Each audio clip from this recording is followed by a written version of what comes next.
High, আমি মল্লিকা।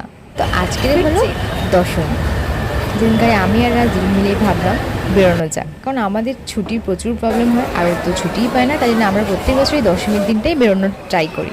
তো আজকে দেখো প্রথমেই মেট্রো করে চলে আসলাম দুজন মিলে সন্তোষ মিত্র স্কোয়ারে ঠাকুরটা দেখবো বলে। আর এখানে এসে এত ঠান্ডা লেগেছে, তাও বায়না করছে আইসক্রিম খাবে। তো লাস্টলি আমি একটা কোল্ড কফি খেলাম আর আইসক্রিম খেলো, তারপরে চলে আসলাম এই ভিড় ঠেলতে।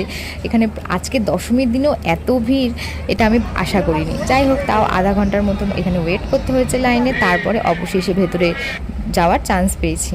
আর ভেতরে যাওয়ার পরে তো আমার তো এই থিমটা দেখে অসাধারণ লেগেছে, কারণ এবারে সন্তোষ মিত্র স্কোয়ারের থিম ছিল অপারেশন সিন্দুর, যেটা তোমরা সবাই আশা করি দেখেছো কম বেশি, কারণ এটা ফার্স্ট দিন থেকেই প্রচুর ট্রেন্ডিংয়ে ছিল। আর এখানে এসে তো এই স্যান্ডেলিয়ারটা দেখে আমার খুবই পছন্দ হয়েছে, আর মা দুর্গার মুখটা তো আলাদাই রকম লাগছিল দেখতে।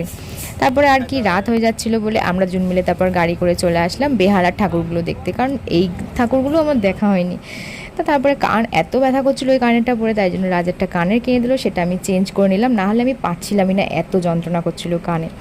তারপরে আর কি আরও কটা প্যান্ডেল দেখলাম এখানে, দেখে টেকে রাত হয়ে যাচ্ছিল।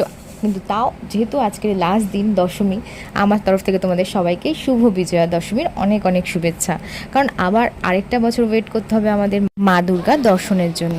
তো আর কি সেই জন্য আজকেরই রাত জেগে অনেক অনেক ঠাকুর দেখে নিলাম। আর এখানে দেখো ভোলে বাবার মূর্তিটা আলাদাই রকম দেখতে লাগছিল।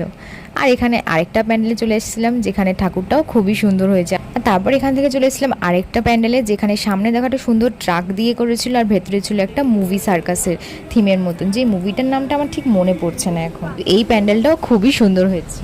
পরে অনেকটাই রাত হয়ে গেছিলো বেশ, তাই জন্য আমরা দুজন মিলে ফাঁকা বাসে চলে আসলাম বাড়ির উদ্দেশ্যে। আর বাড়ির কাছাকাছি এসে দেখো এখানে রাস্তা পুরো ফাঁকা, মানে কেউ নেই বললেই চলে, আমি আর ও ছাড়া। তারপরে আর কি সব রেস্টুরেন্টগুলো বন্ধ হয়ে গেছে রাত হয়ে গেছিলো বলে, তো কোনো রকমে খাওয়া দাওয়া করে বাড়ি চলে গেলাম। Thanks for watching, by.